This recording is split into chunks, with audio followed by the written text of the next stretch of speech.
आज बात करूंगा अंधविश्वास के बारे में। अंधविश्वास क्या होता है? क्योंकि अंधविश्वास को भगवान से, ध्यान से, पूजा पाठ से और हमारे त्योहारों से जोड़ दिया गया है। यहाँ तक कि जो आम जन कोई टोना टोटका भी करता है तो उसको भी अंधविश्वास का ही रूप दिया गया है। आखिर ऐसा क्यों हुआ? आज इसी बारे में बात करूंगा। पहले एक बात समझते हैं, इस बात की संधि विच्छेद कर लेते हैं। अंधविश्वास, ब्लाइंड फेथ इंग्लिश में बोलते हैं। विश्वास वहाँ होता है जहाँ कोई श्रद्धा पनपती है। श्रद्धा और विश्वास दो चीज़ें एक साथ चलती हैं। विश्वास जब जरूरत से ज़्यादा बढ़ जाता है तो वहाँ श्रद्धा का रूप बन जाता है। लेकिन विश्वास से पहले हमारी पंच इंद्रियों में से कुछ ना कुछ इंद्रियां उसे देखती हैं, सुनती हैं, महसूस करती हैं। चाहे आंखें हों, देखती हैं, कान होते हैं, सुनते हैं, स्पर्श कुछ महसूस करता है, आपके शरीर का स्पर्श। वो नासिका भी हो सकती है, सुगंध भी हो सकती है। जब पंच इंद्रियां अपना काम करती हैं तब कोई प्रारूप बनता है। आप कहते हैं कि हाँ, यहाँ कुछ है, भले वो आपको समझ में नहीं आता। तब जब ऐसी विचारधारा बनती है, विचारधारा का मतलब एक व्यक्ति को महसूस हुआ, दूसरे व्यक्ति को महसूस हुआ, दो ने देखा, तीन ने सुना, चार, पांच, और जब ये मेजॉरिटी बढ़ती है तो वो एक विश्वास का रूप लेती है। इस बात को ऐसे समझ सकते हैं जैसे कोई पवित्र जगह, कोई पवित्र तीर्थ स्थल। आप किसी भी मंदिर में जाएं, आपको वहाँ शांति और सुकून महसूस हो। वो महसूस आपको वहाँ के वायु कणों के माध्यम से, नासिका के माध्यम से मस्तिष्क की तरंगों तक पहुँचेगा। और वहाँ जो वातावरण में वाइब्रेशंस हैं, वो तरंगें आपको एहसास कराएंगी कि हाँ, यहाँ शांति है। जब हजारों लाखों लोग ऐसी शांति को महसूस करते हैं तो उनका एक अंदर कुछ महसूस जो होता है वो पनपता है। उस पनपने को नाम दिया गया है विश्वास। क्योंकि पंच इंद्रियों के माध्यम से ही यह उत्पन्न हुआ है विश्वास। और विश्वास का रूप फिर धीरे धीरे एक परंपरा बनती है और ये परंपरा श्रद्धा बन जाती है। हम उसे मान लेते हैं,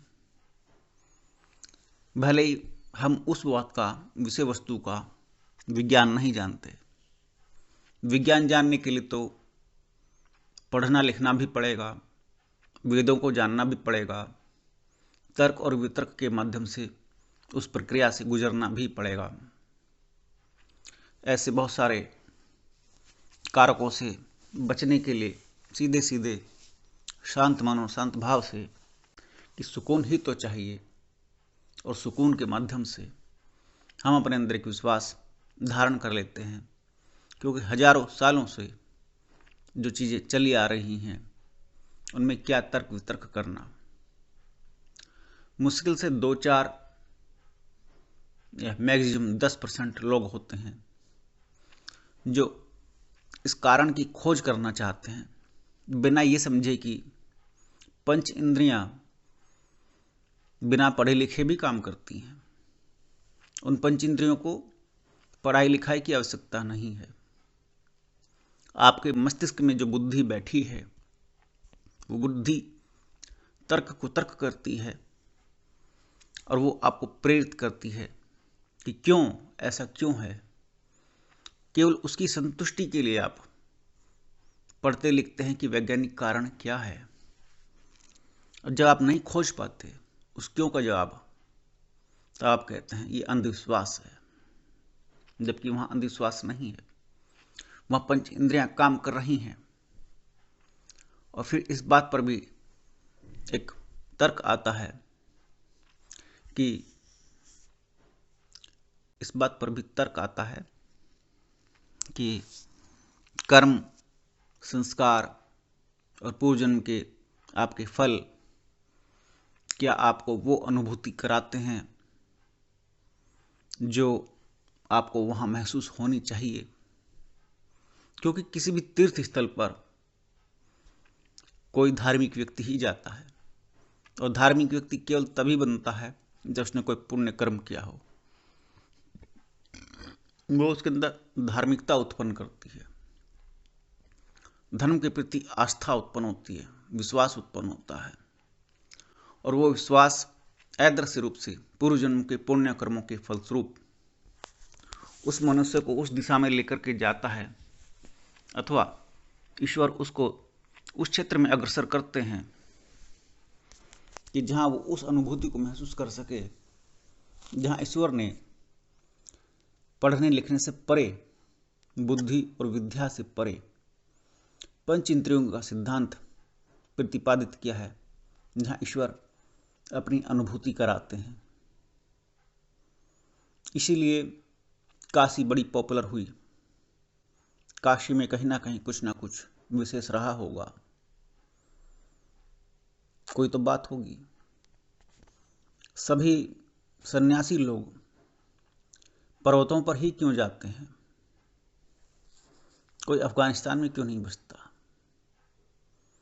कहीं ना कहीं हिमालय की महत्ता है, कहीं ना कहीं उस बर्फीले शांत वातावरण की महत्ता है।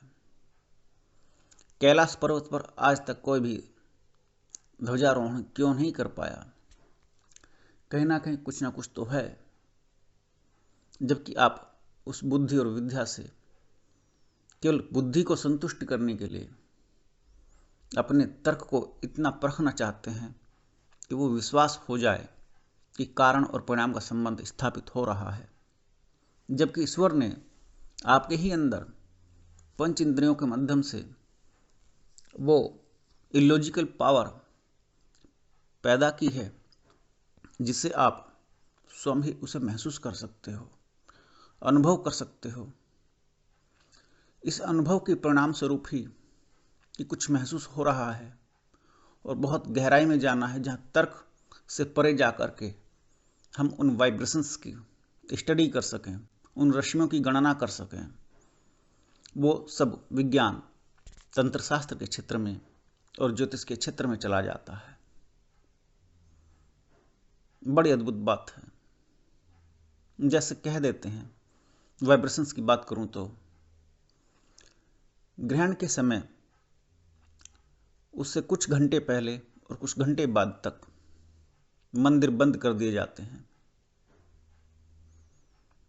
क्योंकि कुछ ना कुछ वाइब्रेशंस या तरंगें वातावरण में ऐसी पैदा होती हैं जो हानिकारक हैं। और इस बात को जो पढ़े लिखे अंधविश्वासी हैं उनका विज्ञान भी सिद्ध कर चुका है। और नंगी आंखों से सूर्य ग्रहण को नहीं देखना चाहिए, ये तो बहुत पॉपुलर है। तो क्या अदृश्य रूप से जो तरंगें निकलती हैं वो हानिकारक नहीं होती? अंधविश्वास इतना बड़ा व्यापक बना दिया गया, और ये अंग्रेजों की फैला हुई मैकाले की नीति,